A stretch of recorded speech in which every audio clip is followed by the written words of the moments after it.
પશુપાલન ક્ષેત્રે ગુજરાતે વધુ એક ઐતિહાસિક સિદ્ધિ હાંસલ કરી છે।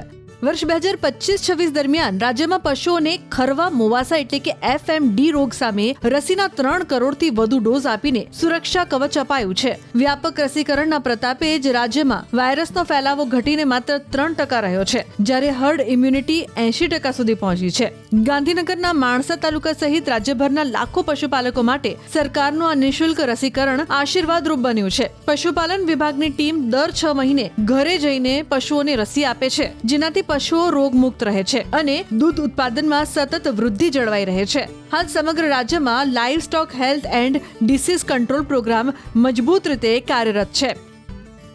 ખરવા મોવાસા રોગ કે જેની અંદર ગાય તથા ભેંસ પશુઓને મોઢામાં ચાંદા પડે છે, ખરીના ઉપરના ભાગમાં ચાંદા પડે છે, તાવ આવે છે તથા લાળ પડે છે અને પશુઓને દૂધ ઉત્પાદન ક્ષમતા ખૂબ જ ઘટી જાય છે।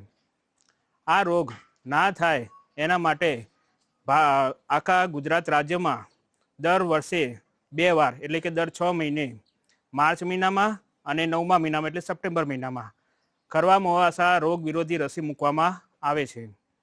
આ રોગ મૂકવાથી પશુપાલકોને જે થતું આર્થિક નુકસાન ખૂબ જ ઘટી જાય છે। આ અભિયાનની મુખ્ય વિશેષતા તેની પારદર્શિતા છે। નેશનલ ડિજિટલ લાઇવસ્ટોક મિશન હેઠળ દરેક પશુને 12 આંકડાનો બાર-કોડેડ ઇયર ટેગ લગાવી તેની તમામ વિગતો ભારત પશુધન પોર્ટલ પર ઓનલાઈન નોંધવામાં આવે છે। વર્ષ 2019થી હાથ ધરાયેલા સઘન પ્રયાસોને પરિણામે હવે રાજ્યમાં માત્ર છૂટા છવાયા અને નહીવત ગંભીર કેસ જ જોવા મળે છે।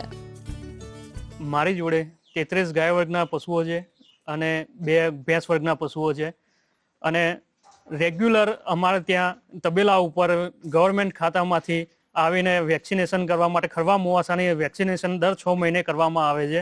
અને હું તો પશુપાલકોને એટલું કહેવા માંગુ છું કે ખરવા મોવાસાની રસી કરાવવી જોઈએ અને જેથી કરીને ક્યારેય આપણે દૂધ ઉત્પાદન ક્ષમતામાં ઘટાડો જોવા નહીં મળે અને પશુઓની હેલ્થ પણ સારી રહે છે। હાલ 1750થી આજુબાજુ જાનવરો છે, તો એનું રસીકરણ 40% આજુબાજુ થઈ ગયેલ છે અને હાલ રસીકરણ ચાલુ છે। ખરવા મોવાસા જેવા રોગોને કારણે દેશને વાર્ષિક અંદાજે 24,000 કરોડનું આર્થિક નુકસાન વેઠવું પડે છે। ગુજરાતમાં 1.71 કરોડ પશુઓને વર્ષમાં 2 વાર રસી આપીને આ આર્થિક નુકસાન અટકાવવાનું લક્ષ્ય છે।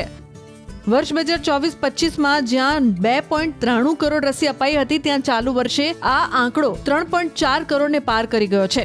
આ આંકડા સાક્ષી છે કે ગુજરાત હવે રોગમુક્ત રાજ્ય બનવા તરફ તેજ ગતિએ આગળ વધી રહ્યું છે।